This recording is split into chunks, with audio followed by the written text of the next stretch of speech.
compartir con usted mi opinión.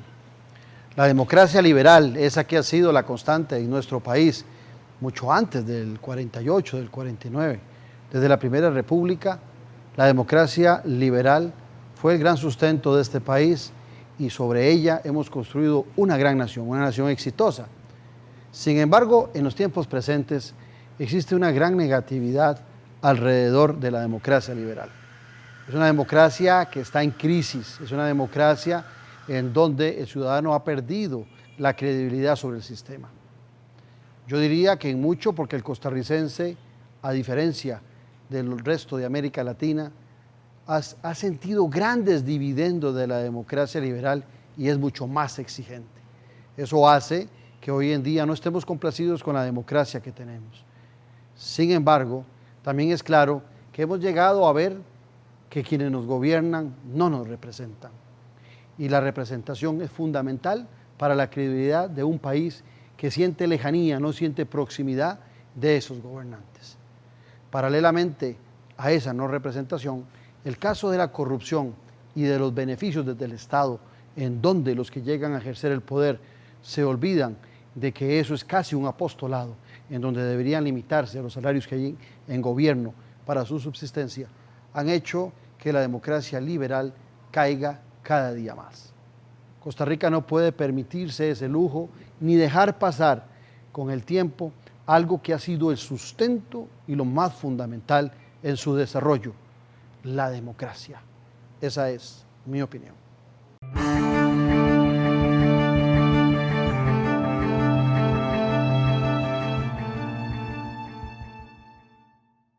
Todos piensan que estoy bien, pero yo no me siento así. Tengo ganas de llorar y no quiero hablar. Duermo mucho. Y yo no duermo nada. No tengo hambre, siempre estoy enojado. Cambié lo que me gusta por otras cosas que me hacen daño. A veces pienso que es mejor no vivir. Preguntarme sin miedo si he pensado en quitarme la vida puede hacer la diferencia. Hablar es necesario. Prevengamos el suicidio.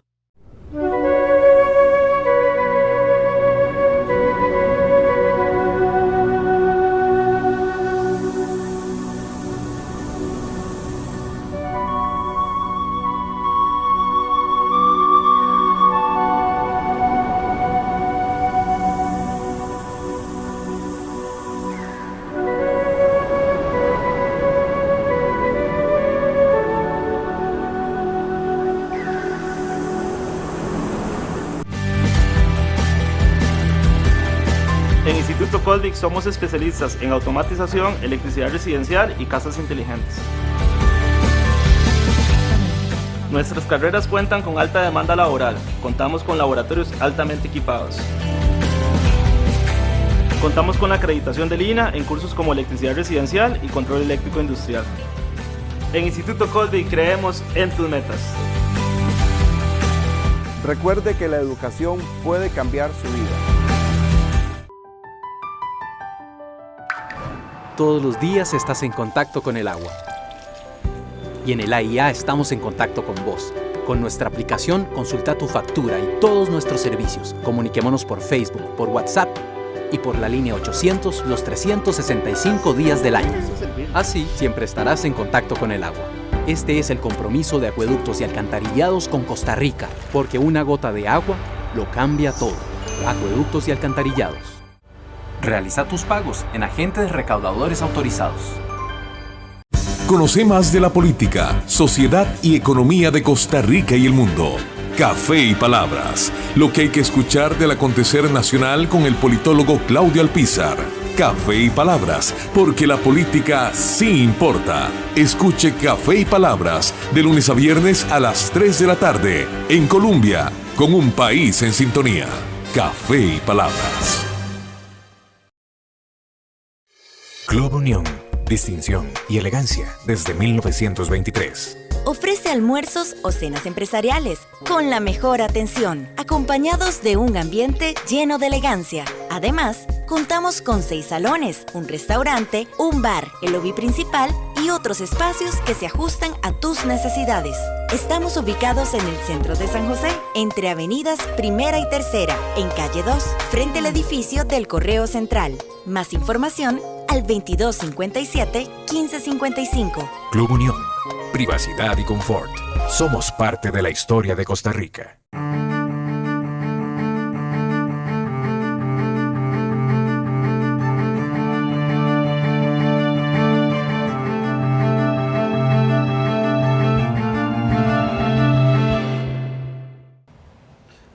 Arrancamos diciembre con noches sin tregua y se nos va el año. En este cierre sería importante saber qué acontece en el país o cómo me devuelvo. Hagamos un inventario de cómo queda la democracia costarricense y la política en nuestro país.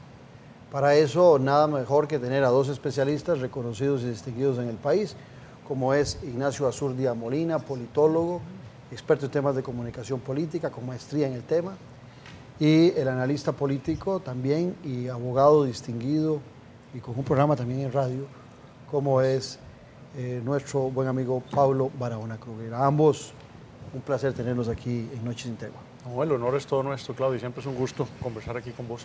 Siempre es un placer estar en Noches sin Tregua, un placer estar con ustedes.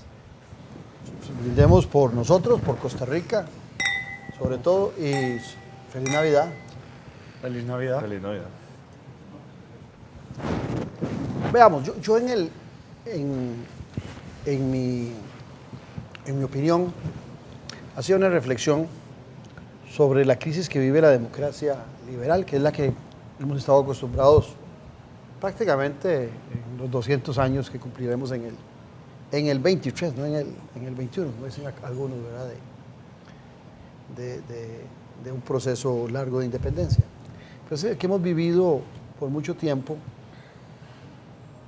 Nos hemos casado siempre con esa democracia, parecía sólida, parecía decidida a que Costa Rica en algún momento, por lo menos yo que soy mayor que ustedes allá en los años 80, creíamos en la posibilidad de ser la primera nación desarrollada de América Latina. Hoy parece que nadie lo cree. Y la democracia liberal en crisis en todas partes del mundo, no es la excepción en Costa Rica. Corrupción, no nos representan los políticos, crisis de partidos, crisis de sindicatos, presidentes que no tienen claridad para dónde van, ministros que no muestran capacidad en la comunicación política. Bueno, quiero oírlos a ustedes. ¿Qué pensás vos, Ignacio, de este turbulento 2018 y cómo cierra?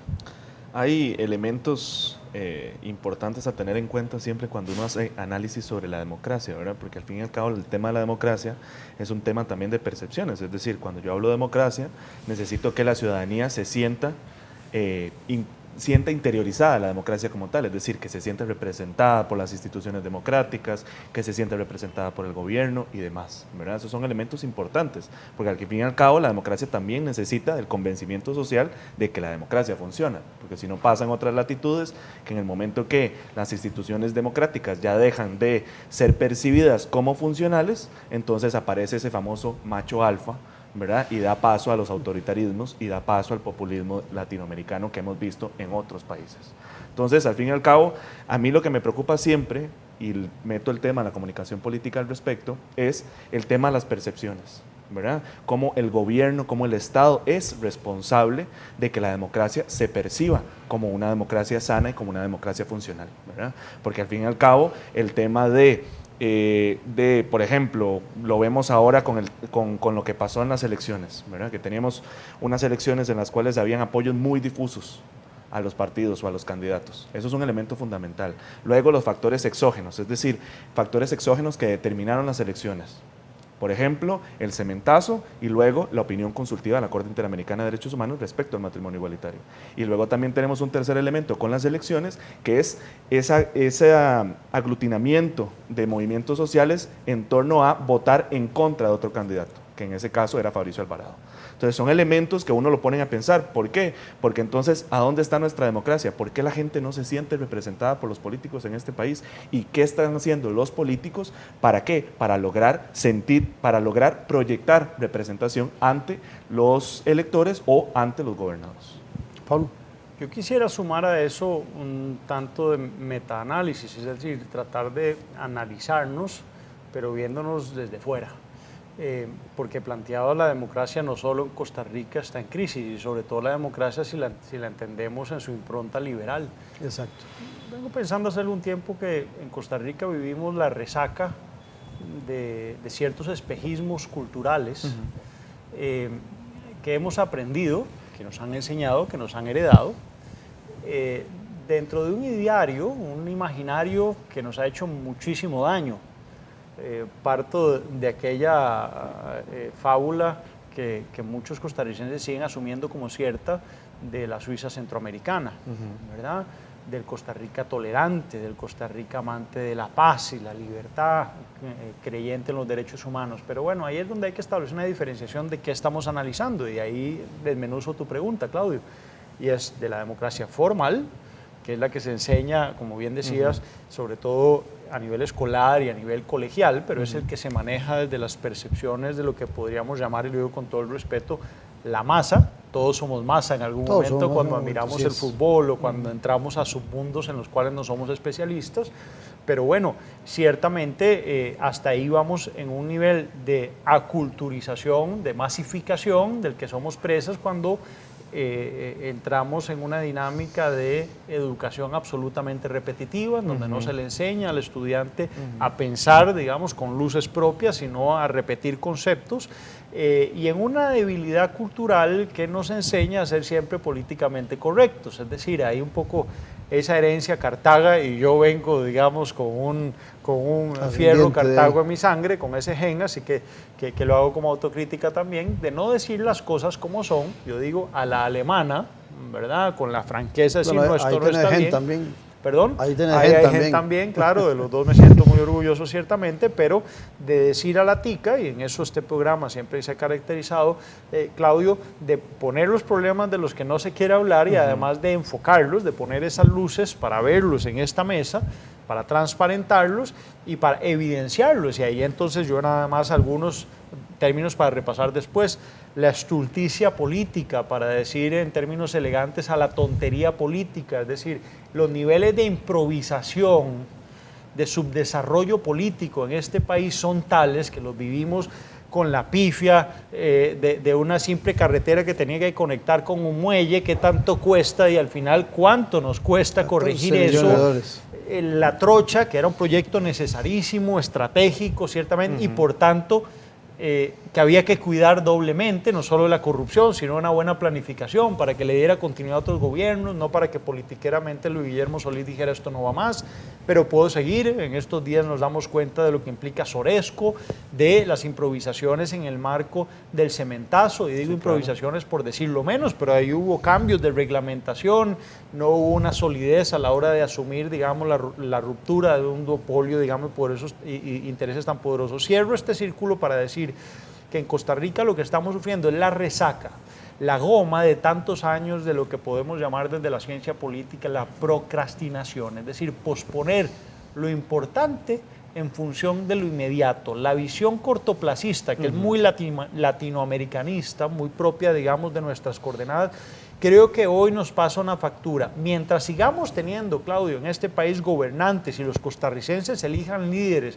que yo llamo navegantes de agua dulce, es decir, trepadores que se van por la sombra, ¿verdad? Que te pelan el diente a vos, pero también a vos, pese a que ustedes dos estén en absoluta oposición política, esa en definición nos lleva un poco a lo que planteaba Ignacio, a por qué al final nos vemos en una fotografía de photofinish frente a dos figuras bastante deslucidas. Yo celebro que haya un cambio generacional ahí, pero no las figuras que lo representaban, que era realmente, yo dejo la pregunta puesta, realmente lo mejor que podía parir políticamente este país, y que lo analicen en casa quienes nos ven, eran Carlos Alvarado y Fabricio Alvarado, y lo digo con respeto a los dos, pero mi respuesta es bastante clara, no. Dejan ustedes un menú interesantísimo para desarrollar en esto. Cuando uno habla de democracia liberal, es posible que Sé que la audiencia de Noches Entrego es muy culta y tiene un nivel de educación muy alto, pero puede ser que alguno refleje eso liberal pensando solo en lo económico. Si uno se va a pensar en John Locke, es el derecho a la vida, el derecho a la propiedad y el derecho a la libertad. Esos son los fundamentos de la democracia liberal.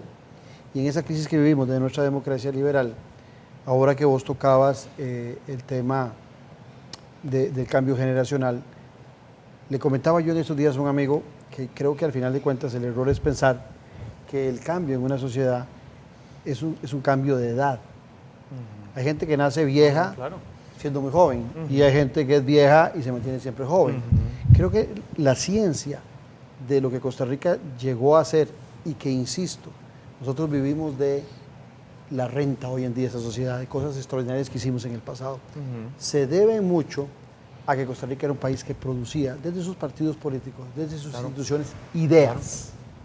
Y la renovación no era un tema de edad, sino un tema y no de solo ideas. No hay una crisis cuadros hoy de ideas. Cuadros que llevan adelante no las hay una ideas. crisis de ideas hoy.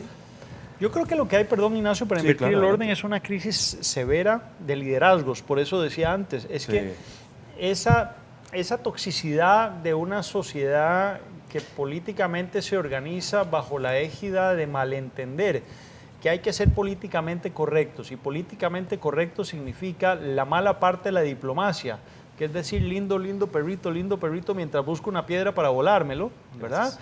Esa forma tantica de afrontar los problemas, y decías bien, lo podemos analizar ahí sí ya para aterrizar en la mesa, en el caso de la última campaña electoral, donde de alguna manera ni siquiera los temas de fondo como podrían haber sido lo que estaba detrás, de una libertad elemental que es la libertad sexual y la libertad de escogencia a partir del matrimonio homosexual. Fue un tema que por el fondo no se tocó, si acaso se rozó.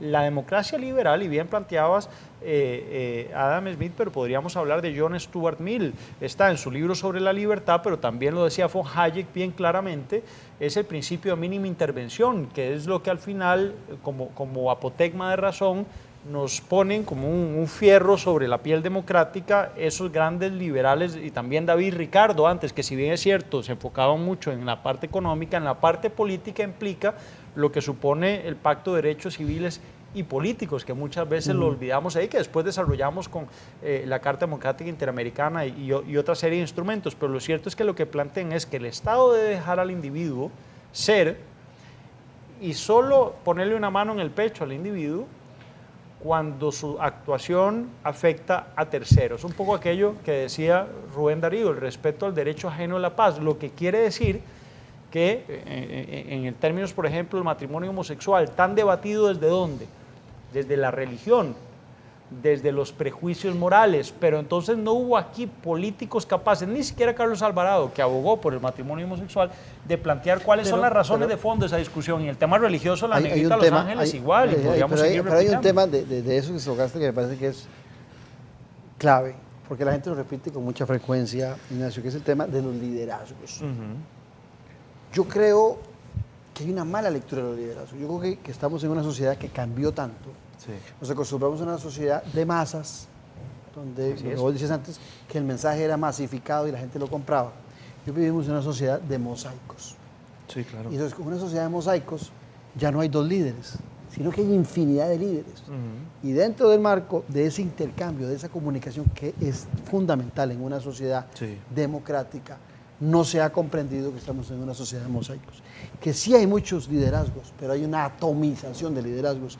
Y alguna gente sigue pensando en democracia, en un líder carismático, y entonces se van a Don Pepe, se van a Calderón Guardia, se van a Tomás Guardia, y quieren un único hombre, cuando hoy es exactamente todo lo contrario en una sociedad. Sí, es la famosa discusión entre si un político es estadista o no es estadista, ¿verdad? Para empezar por ahí. Pero los políticos son representantes naturalmente de su sociedad. Es decir, si tenemos los liderazgos que tenemos es porque son representativos de la sociedad que tenemos. Y además, la diversidad de opciones políticas es también precisamente ese reflejo. Vemos la Asamblea Legislativa pasada, era multipartidista totalmente, y ahora tenemos otra también con un componente bastante conservador en su gran mayoría, ¿verdad? Porque es producto también de una discusión electoral en la cual se polarizó el escenario electoral en torno a posiciones conservadoras y progresistas, ¿verdad?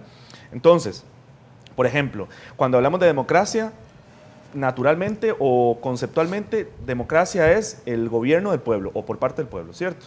Entonces, cuando surgió la democracia, hablábamos de que el pueblo fuera soberano y pudiera gobernar. Pero como se dieron cuenta que eso era tangiblemente imposible, ¿verdad? Entonces se generó la democracia representativa, es decir, elegimos a quienes gobiernen por nosotros, ¿verdad? Y además la democracia representativa está asociada con una ciudadanía que esté pendiente del actuar de sus políticos. Pero hoy en día ya no tenemos ni siquiera una democracia representativa, es una democracia delegativa. Es decir, cuando llegan y cada 4 años se elige a un gobernante para que resuelva los problemas por mí, ¿verdad? Porque yo le estoy dando un mandato a la clase política, por decirlo de alguna manera, para que resuelva. Pero luego tenemos el tema de las percepciones, ¿verdad? Que tenemos gobernantes que no generan esa percepción de que están resolviendo los problemas. Entonces tenemos una dualidad complicada ahí. Pero en eso me parece interesantísimo lo que estás planteando. Porque al final de cuentas lo que uno siente es que el problema de representación va por 2 campos. Uno, porque los partidos políticos o los gobernantes de turno están beneficiando a cierto sector o tienen afinidad a cierto sector.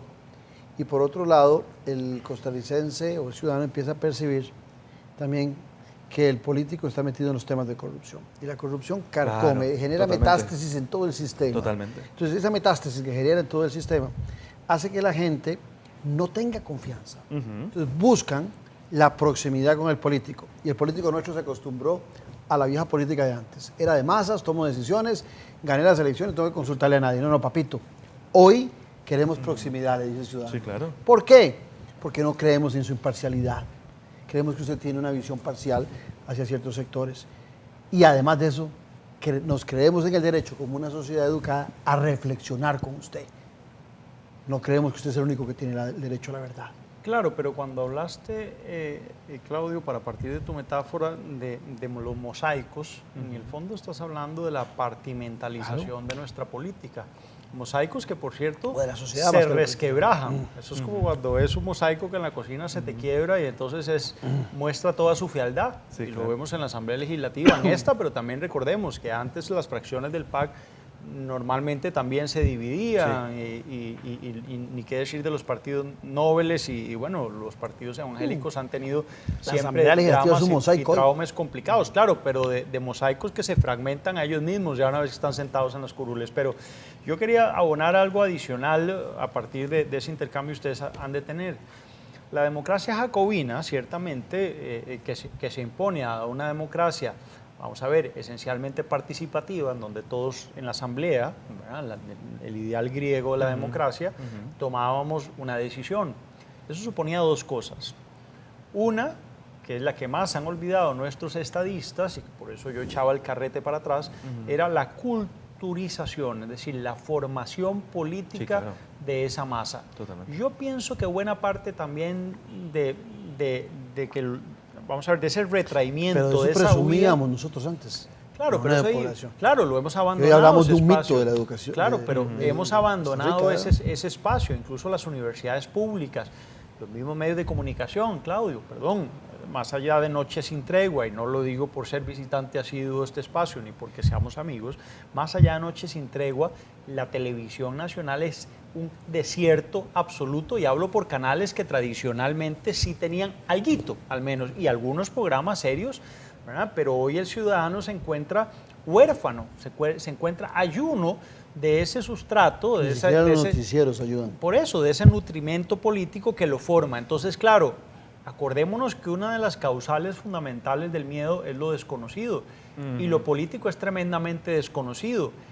Y he venido percibiendo, y es solo mi percepción, que el costarricense ha aprendido a sentirse bien consigo mismo sintiéndose mal con la política. Es decir, yo huyo de la política porque la política me asusta de alguna manera, y donde mejor lo podemos identificar es en redes sociales, donde está la ignorancia, digamos, en su máxima expresión. Y cuando debería aceptar que más bien la política lo está definiendo a él, lo está lo está evidenciando ante la sociedad costarricense. Bueno, claro, pero además que la política es ineludible, es tremendamente necesaria, no solo muy interesante para los que tienen... Sí importa, decimos en Noches en claro, Café y Palabras. Claro, y está bien dicho, pero también referirse a la política con P mayúscula en otro de tus espacios. ¿Aquí? Claro, pero que es importante ¿y por qué lo asumo como propio? Porque bueno, no estamos hablando aquí de la política mal entendida, esa política misógena, prebendal, ciertamente algo corrupta y populista, sino de la política que creo que es de la que disfruta una audiencia como la de este programa, que se entiende como, primero, una perspectiva, es decir, una proyección a futuro. Decía mi abuelo Luis Barahona Jiménez, que habremos leído todos en Ciencias Políticas en su momento, que la labor del intelectual es anteponerse al caos. Es decir, este programa tiene poco mérito si nos echamos a ver para atrás y bueno, y sí, ganó Carlos Alvarado. No, lo importante es ver hacia adelante y poner a identificar, bueno, y ahora que está Carlos Alvarado, ¿qué nos toca? ¿Quién sigue? ¿Cuál es el espacio de un partido tradicional como Liberación Nacional o de la Unidad o de estas fuerzas emergentes? ¿Cuál será el papel ahora de las denominaciones y de los esfuerzos de incursión de los pentecostales? Que vean ustedes el efecto que ha tenido en Brasil, en Guatemala, donde sí la lograron y aquí estuvieron a punto. Bueno, esa identificación que puede llevar de la mano una ciudadanía no solo más... vamos a ver, mejor preparada para asumir, digamos, y para, vamos a ver, para procesar toda esa información que puede ser compleja en ocasiones. Cuando analizamos el plan fiscal y qué es lo que está detrás de ahí, no solo los números, hay que desmenuzarlo y explicárselo a la gente. Nos lo explican quiénes, los economistas, los especialistas en política económica. No se trata aquí de ser todólogos, pero también cuando, por otro lado, se prepara al ciudadano para la acción, es decir, también para tomar en sus comunidades, pero también en las elecciones, las decisiones con responsabilidad, no solo a partir de la manipulación en la que caímos electoralmente, como bien cercaba, digamos, la conversación al principio Ignacio en su primera intervención, a partir de conversaciones que no eran las de fondo. Yo lo denuncié muchas veces en la campaña. Señores, no estamos discutiendo los temas estructurales que aquejan al Estado. ¿Cuál es el papel de la Sala Constitucional? La crisis de nuestro Poder Judicial. Una mala palabra que en este país casi no se menciona. Yo, mi tesis de licenciatura la dediqué a eso y mi primer libro también, la corrupción. Y ojo,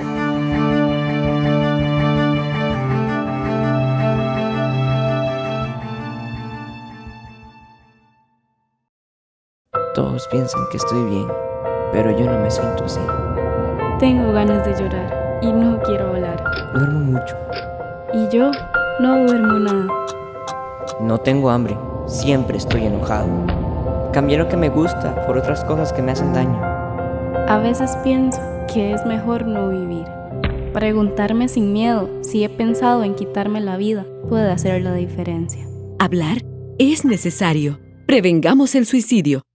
Hola, aquí estoy de nuevo para explicar lo que no somos para que entiendan lo que sí somos. La Banca para el Desarrollo no regala dinero, lo presta con condiciones favorables.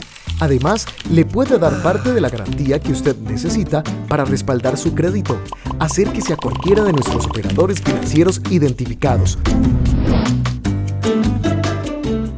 Somos Banca para el Desarrollo, oportunidades reales para proyectos viables. En Instituto Coldic somos especialistas en automatización, electricidad residencial y casas inteligentes. Nuestras carreras cuentan con alta demanda laboral. Contamos con laboratorios altamente equipados. Contamos con la acreditación del INAH en cursos como electricidad residencial y control eléctrico industrial. En Instituto Coldic creemos en tus metas. Recuerde que la educación puede cambiar su vida. Todos los días estás en contacto con el agua. Y en el AIA estamos en contacto con vos. Con nuestra aplicación, consulta tu factura y todos nuestros servicios. Comuniquémonos por Facebook, por WhatsApp y por la línea 800 los 365 días del año. Así, siempre estarás en contacto con el agua. Este es el compromiso de Acueductos y Alcantarillados con Costa Rica, porque una gota de agua lo cambia todo. Acueductos y Alcantarillados. Realiza tus pagos en agentes recaudadores autorizados. Conoce más de la política, sociedad y economía de Costa Rica y el mundo. Café y Palabras, lo que hay que escuchar del acontecer nacional con el politólogo Claudio Alpizar. Café y Palabras, porque la política sí importa. Escuche Café y Palabras de lunes a viernes a las 3 de la tarde en Colombia, con un país en sintonía. Café y Palabras.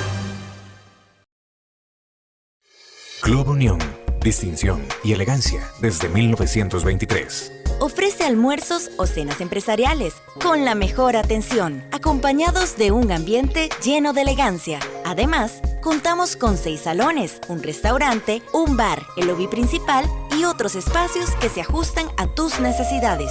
Estamos ubicados en el centro de San José, entre avenidas Primera y Tercera, en calle 2, frente al edificio del Correo Central. Más información al 2257-1555. Club Unión, privacidad y confort.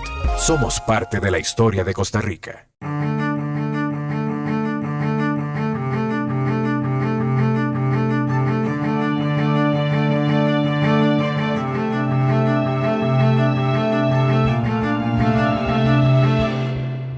Yo he dicho que nuestro régimen político, social es de baja responsabilidad.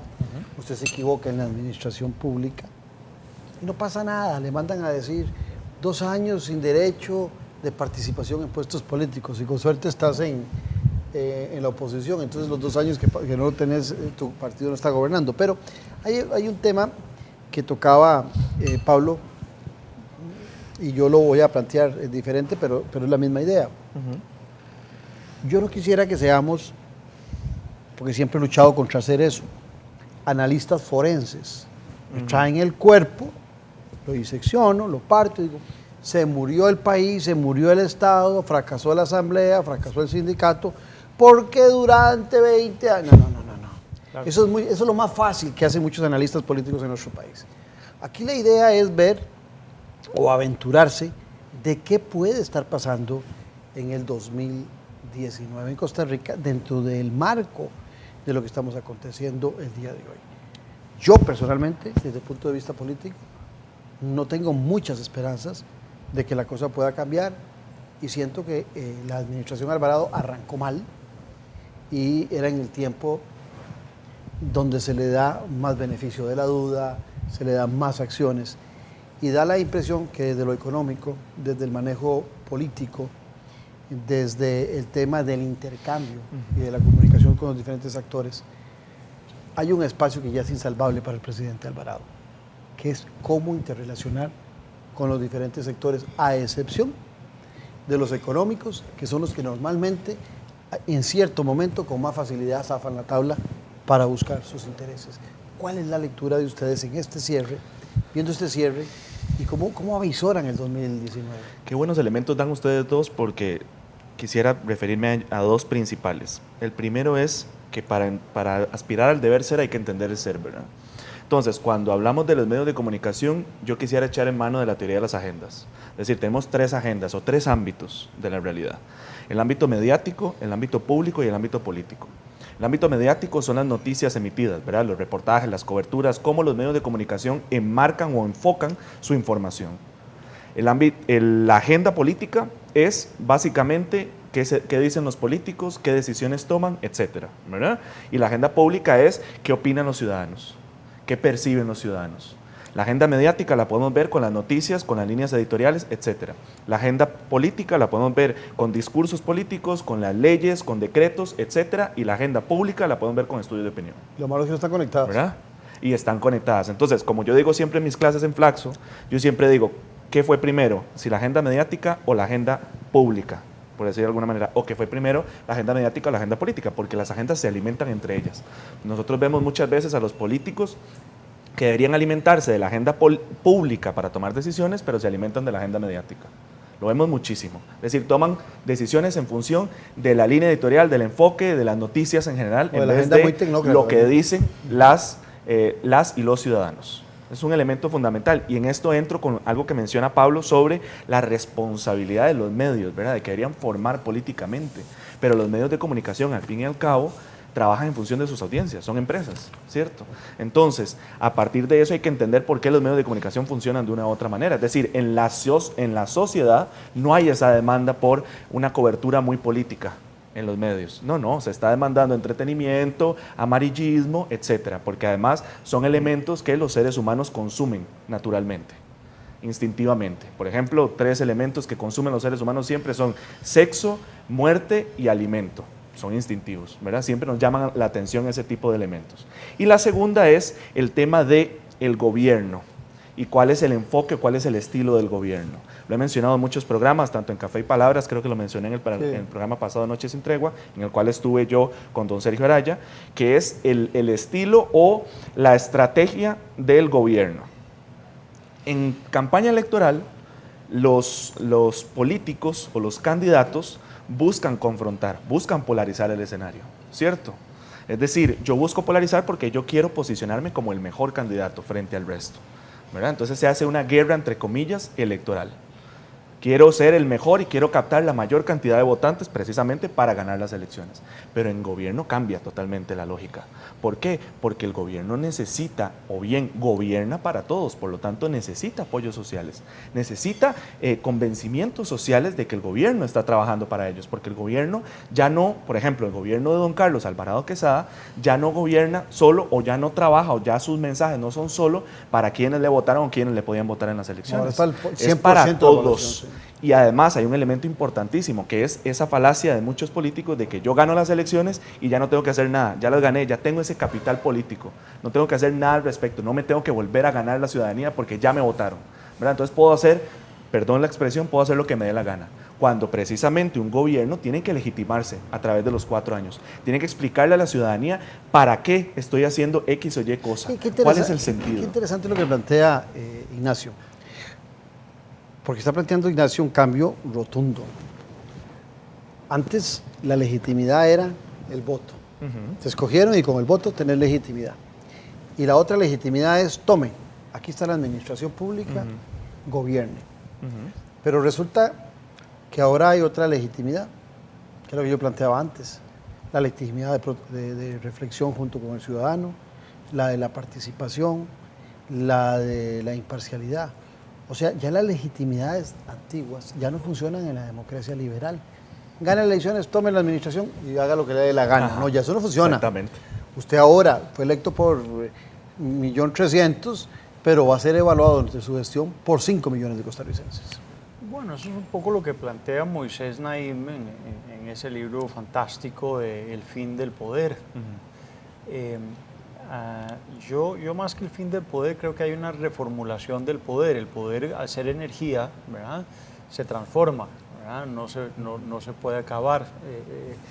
Y ahí yo quisiera hacer un paréntesis y quizá una anotación al pie a lo que planteaba Ignacio sobre los medios de comunicación. Es cierto que son empresas, Ignacio, pero hay que anotarle lo que ha dicho no solo la Sala Constitucional, sino la Corte Suprema de Estados Unidos, copiada después por la Corte Constitucional Federal Alemana y después por la Corte Constitucional Costarricense. Sí, son empresas privadas, pero revestidas de un interés público. Sí, claro. Porque tienen una incidencia en la conformación del Estado, de la democracia. Incidencia Ojo, e intereses. Electoralmente hablando, claro. Pero es muy importante también reclamarles, y ahí es donde viene el liderazgo político, no solo de un diputado,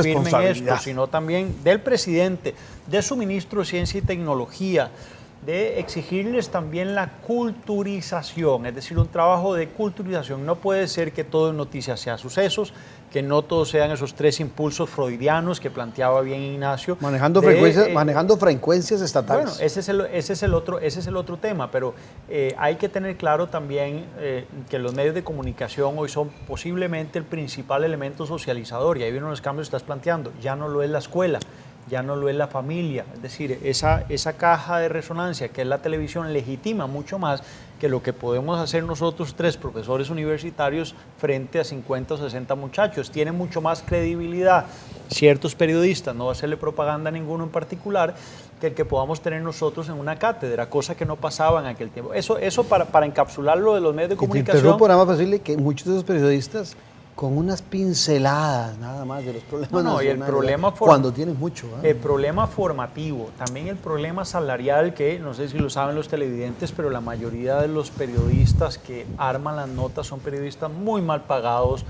muy jovencitos, no es que yo entre en la gerontocracia o en aquel pecado desde el punto de vista de los derechos humanos que es el adultocentrismo, que es tan negativo y tan proscrito a nivel de derechos humanos como decir es que está muy viejo, o es que es mujer, o es que es hombre, o es que no, lo mismo decir es que todavía está muy jovencito, eso es adultocentrismo y está proscrito por declaraciones internacionales de derechos humanos. Entonces no se trata solo de la juventud por la juventud, pero ciertamente hay problemas formativos enormes en nuestro periodismo, pero también, ¿por qué no decirlo?, en las facultades de Derecho. Yo aquí doy un dato, la Facultad de Derecho de la Universidad de Costa Rica, de la cual yo soy producto, pero además también después profesor durante muchos años, es la tercera hoy en promoción de exámenes de incorporación ante el Colegio de Abogados.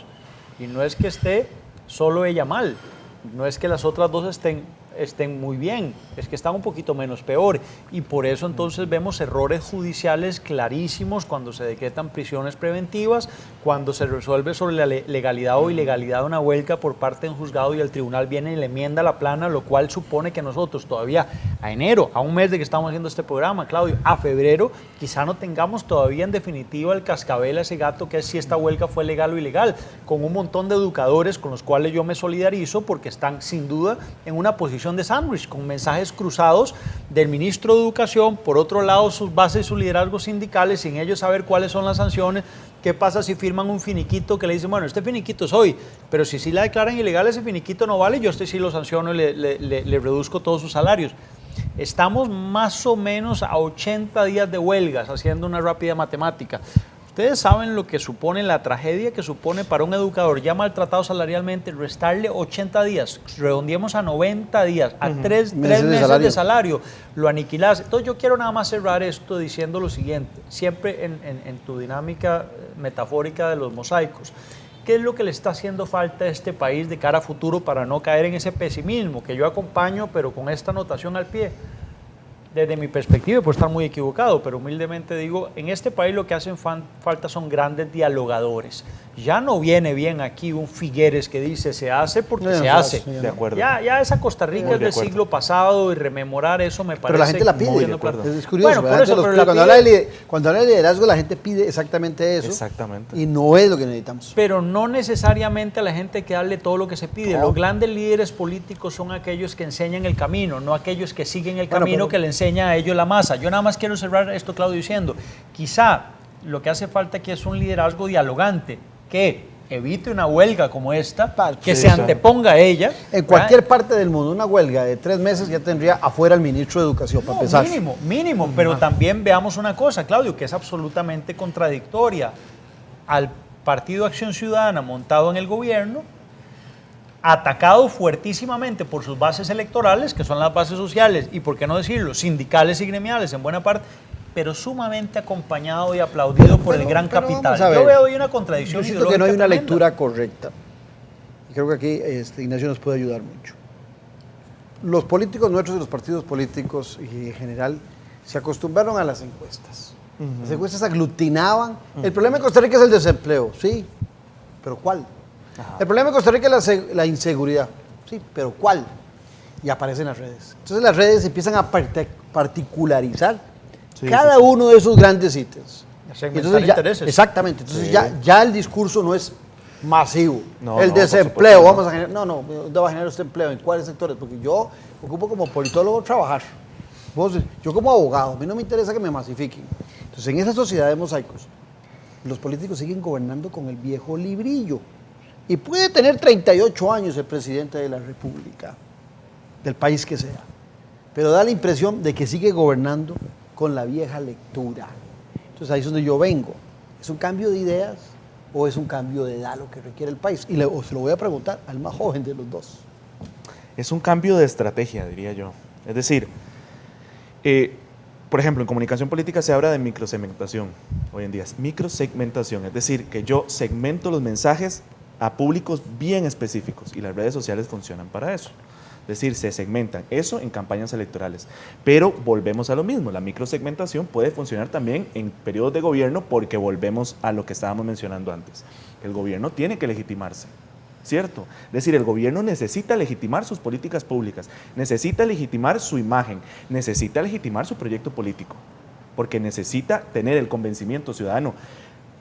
la mayor cantidad posible de ciudadanos que digan, mira, este gobierno, por ejemplo, que se ve en las encuestas, tiene rumbo. Pero también otro elemento, que es que cuando los políticos trabajan solo en función de encuestas y las encuestas están mal diseñadas porque las preguntas no profundizan, entonces de ahí tenemos otro problema, ¿verdad? Es decir, hay elementos de elementos. Y con lo que mencionaba Pablo, con los medios de comunicación. Los medios de comunicación funcionan, valga la redundancia, en función de criterios de noticiabilidad, es decir, criterios o valores que hacen que un hecho o un evento valga la pena contarlo en los medios de comunicación, ¿verdad? Entonces, como yo les decía a mis estudiantes en mis cursos, está bien, yo puedo tratar de incidir en la opinión pública con temas que deberían saber la opinión pública, pero primero tengo que entender cómo yo encapsulo esos temas en función de criterios de noticiabilidad para que los medios de comunicación le den pelota, ¿verdad? Es decir, primero yo tengo que entender a los medios y luego tengo que ver cómo ese mensaje mío me lo publican los medios. Es un elemento fundamental. Pero yo, si me permiten discutir, sí, claro, y distanciarme un poco de lo que plantea Ignacio, pienso que ahí lo que hace falta más bien ir a contramarcha. Yo diría que lo que hace falta en este país son liderazgos y políticos valientes que no le jueguen solo el papel a los medios, porque hoy, dichosamente, los medios ya no tienen el monopolio porque la clave la planteó Claudio, que son las redes sociales, aquí totalmente subutilizadas. Se invierte una cantidad de plata, que para mí es botar la plata a estas alturas, en vallas publicitarias. Me van probablemente a crucificar los medios tradicionales, pero en periódicos que lee poquísima gente ya impresa, en televisoras que creo que también cada vez ve menos gente, ¿verdad? En vez de invertir eso en un recurso que es caro, eso sí, pero que está a la mano, que es la minería de datos, que es el paso previo a lo que planteaba Ignacio. El Big Data que llamamos. Claro, que es el que permite segmentar a partir de esa minería de datos de qué le interesa a cada cual. Pero no, y ahí es donde yo marco alguna diferencia, no solo para complacer a la audiencia, sino también para educar, porque un político es también un educador. Decía Rousseau que no hay peor crimen que los malos ejemplos. Entonces, un candidato, un partido que hace una propuesta y que le dice, bueno, yo estoy preparado para gobernar, pero que en el fondo lo que juega es la agenda de los medios, ¿verdad? Y termino bailando popularmente, ¿verdad? O jugando, digamos, para la fotografía y para el selfie y apelando a las sensibilerías. En el fondo estoy demostrando que no estoy preparado porque voy a gobernar de esa manera también, que es lo que yo llamo el gobierno del selfie. Yo creo que hay que partir de no. Vamos a ver, yo puedo jugar en esos escenarios, pero sepan ustedes que este país no sale adelante si no hablamos en serio de los temas de los que nadie está hablando y apartarse en un debate en el que todos están revolcando sobre temas bastante insulsos y decir, miren, costarricenses, yo por ese camino no sigo, creo que hay que ir por este otro. ¿Y por qué? Bueno, y saber explicar, y ahí es donde digo que un político debe ser también un educador y hace un ejercicio de liderazgo que es valiente y que es lo que se le va a requerir a un presidente para que no esté de veletas de, como bien decías, de la agenda setting de los medios de comunicación, que es que los medios de comunicación, por medio de un editorial, le cambian toda la agenda a un consejo de gobierno. No, ahí es donde un presidente tiene que tener la estamina y liderar. En esa misma línea tuya, Pierre Rosaballon, este extraordinario politólogo y analista francés, plantea exactamente que las legitimidades, ahora que vos hablabas de agenda y de proyecto y que la gente lo entiende y lo comprenda, está exactamente en eso, en que la gente pueda percibir hacia dónde va un gobernante. Pero si la gente no sabe dónde va el gobernante, de repente pasa como aquel famoso cuento que siempre se hace referencia de Alicia en el País de las Maravillas. Cuando se topa al conejo que se pregunta, le dice, ¿cuál es el camino correcto, el camino más corto? Y entonces el conejo le pregunta, ¿y hacia dónde va? Y dice, no sé, le dice, tome cualquiera, ¿verdad? Estamos un poco parecidos en el gobierno. Claro, pero perdóname, Claudio, nada más ahí antes de que Ignacio, para dejarse la servida. Claro. Estás entrando en lo categorial, digamos que son esas fábulas que te dicen qué está bien y qué está mal. Y ahí es donde yo pienso que el costarricense se ha sentido cómodo procrastinando, es decir, posponiendo las discusiones incómodas. Es decir, en algún momento sentados en esta mesa tenemos que resolver sobre quién va a pagar la cuenta de estos vinos y estos quesos. No, está solucionado, lo pagan noche sin tregua.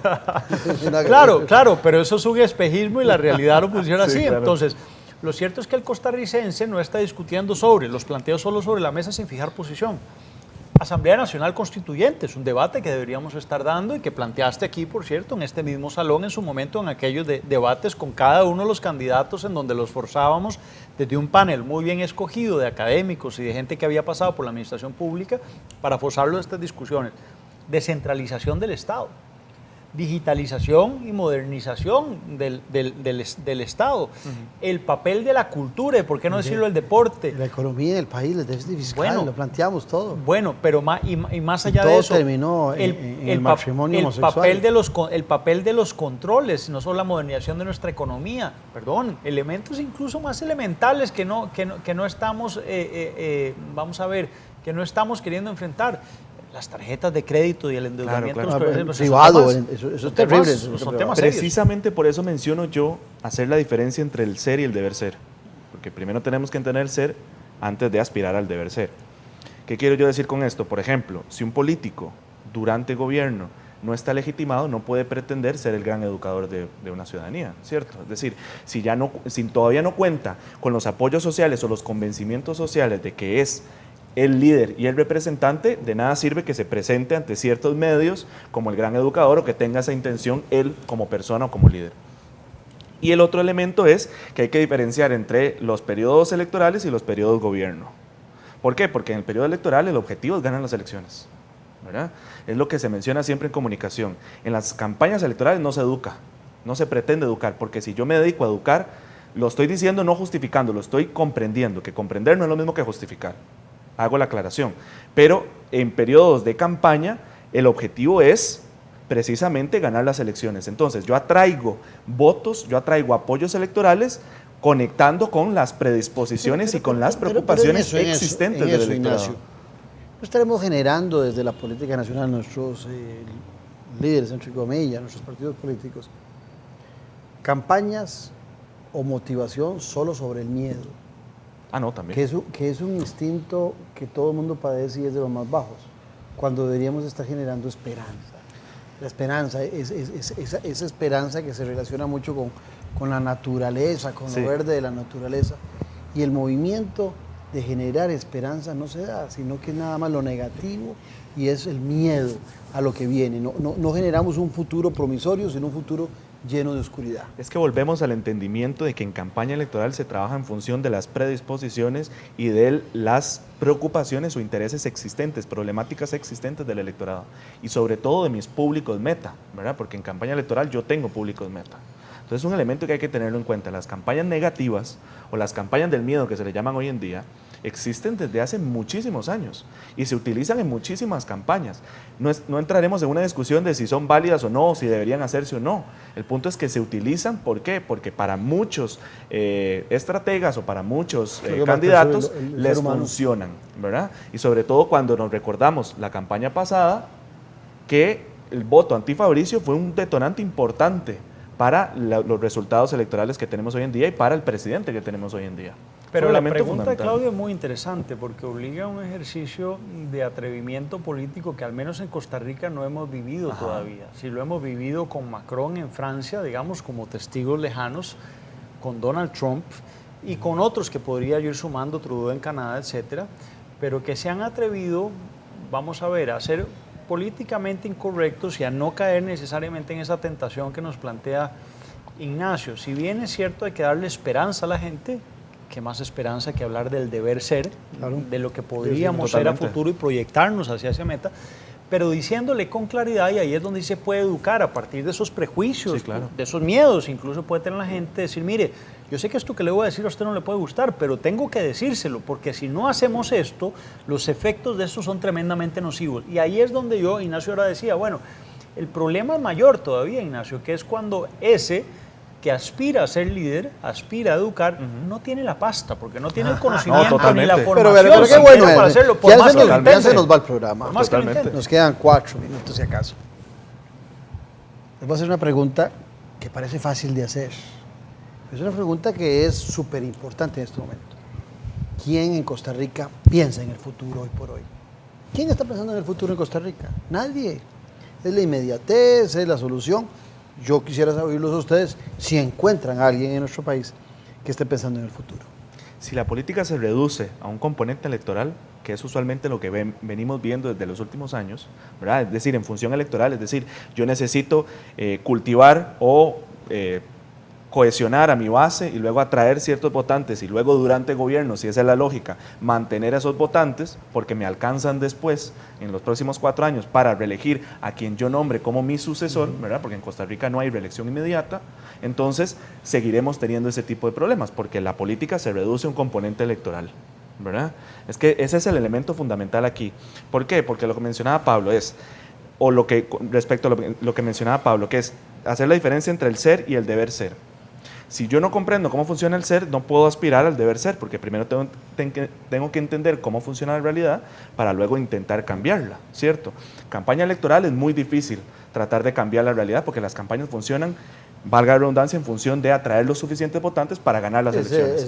En el gobierno, yo necesito que el gobernante o los líderes estén lo suficientemente legitimados para precisamente entrar en ese proceso de un líder que eduque, porque ahí sí, en campaña sí, podemos entrar en un proceso del deber ser, de ojalá tener políticos que piensen como estadistas, que piensen a futuro.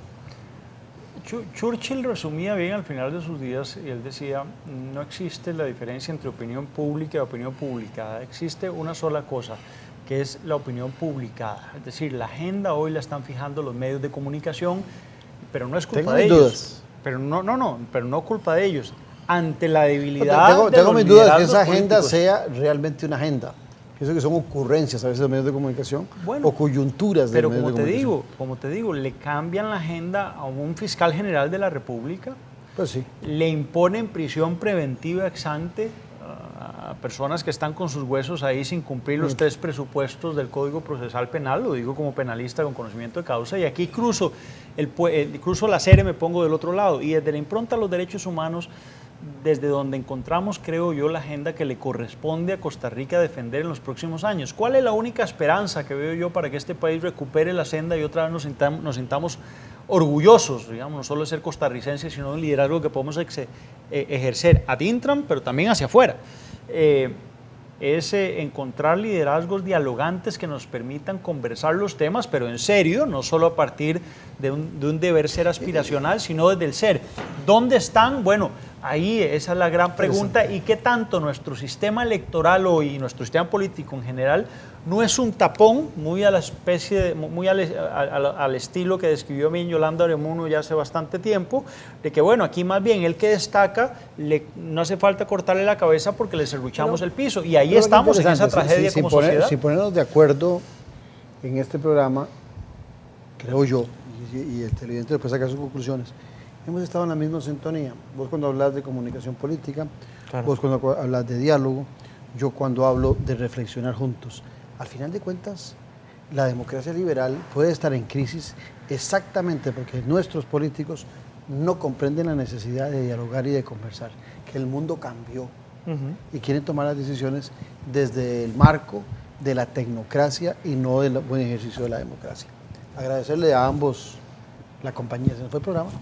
No, muchísimas gracias. Yo creo que sí, la llave de torque de nuestros tiempos es diálogo y perdón, un poco de atrevimiento y valentía. Que alguna gente lo ve como una muletilla para salir. No, es el fondo de la política. Muchas gracias, fue un placer estar aquí y aprovecho el espacio para invitarles a ustedes y a los televidentes a una página que tengo en Facebook que se llama Hablemos de Comunicación Política. Entonces, para que sigamos hablando de comunicación política. Bueno, gracias a ambos, pero sobre todo a ustedes por habernos acompañado en este arranque de diciembre en Noche Sin Tregua. Los espero en 8 días con el compromiso que usted tiene con la política con P mayúscula. Un abrazo. Gracias. Salud. Salud. Salud. Muchas gracias, Claudio.